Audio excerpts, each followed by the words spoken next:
Dame Joan Collins flashed her royal wave from a jag, Kate Moss blew us kisses, Sir Cliff serenaded fans from his double-decker, and a certain fox in a Union Jack jacket had the time of his life. Elsewhere, Dame Prue Leith's car needed a push, the Wombles were on a day out from Wimbledon Common and Sir Mo Farah was doing the Mobot.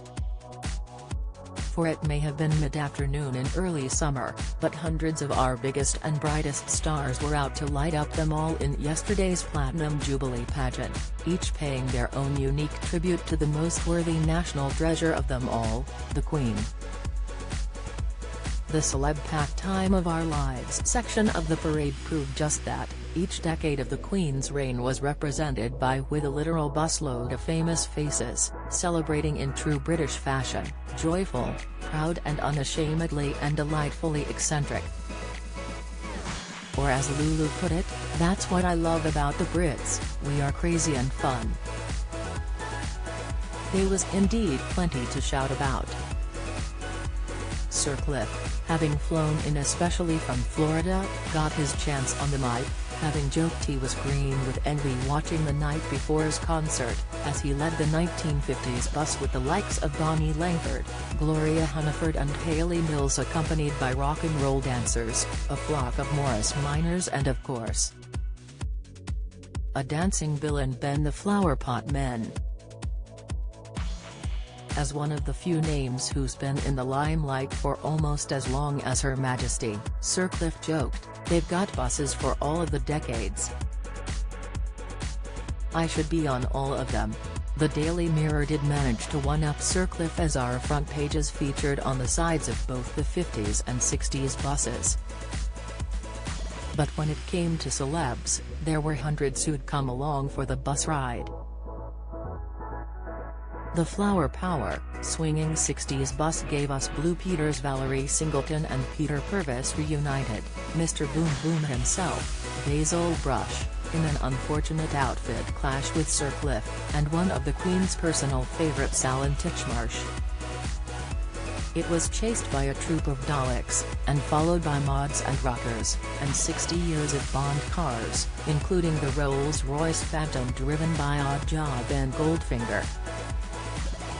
The 70s bus, which had been decorated with David Bowie's famed lightning strike insignia, meanwhile saw newsrounds John Craven joking with legendary children's presenter Johnny Ball, "I haven't paid my fare," laughed the former Playskool host. Strictly Shirley Ballas, singer Heather Small and Angela Rippon giggled over how the atmosphere was electric on the so-called best bus, and the lovely Debbie McGee brought a touch of nostalgic magic. This time following behind was the Odd Punk, an ABBA tribute float, a team on Space Hoppers and a huge rainbow flag in tribute to the beginnings of the gay pride movement, a gesture backed by the appearance of Her Majesty's fellow queens, the Vivian and friends from RuPaul's Drag Race. The eclectic melting pot of wacky British pop culture continued into the 80s with the Only Fools and Horses Robin Reliant, followed by a mass of Sinclair C5s leading the bus, which saw Daley Thompson rubbing shoulders with Torville and Dean, Spandau Ballet's Tony Hadley and Anthony Head, whose Nescafe Gold Blend ads dominated 80s advertising. All seemed dangerously close to a bop on the head from Timmy Mallet and his Mallet's Mallet. Tony said, "It's actually quite emotional. What a moment in history." Princes Charles and William clearly agreed. Both looked delighted by the 80s display and even more so the 90s. Back in the Spice Girls' 90s heyday, it was Geri Halliwell who made headlines by giving Prince Charles a peck on the cheek. Yesterday it was supermodel Kate Moss instead who was blowing kisses from atop the cool Britannia 90s bus, as she was reunited with fellow supermodel Naomi Campbell, and 90s party queen Patsy Kensit. Asked if she enjoyed the Mad Ferret decade in which she married Oasis Liam Gallagher, Patsy laughed, "From what I can remember, it was wonderful.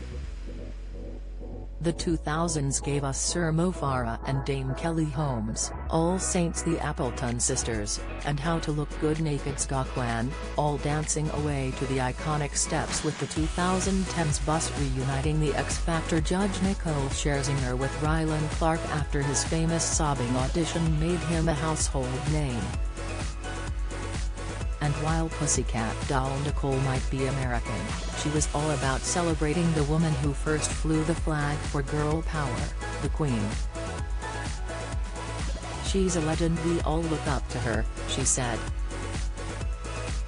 This morning's Holly Willoughby added, "She's just the most incredible, amazing, iconic lady. This is all just magical." The same could be said of the Damon Jags, the honored women whose own status got them upgraded to a car for the procession rather than having to catch a bus. Dame Darcy Bustle admitted the Queen was not the biggest fan of ballet.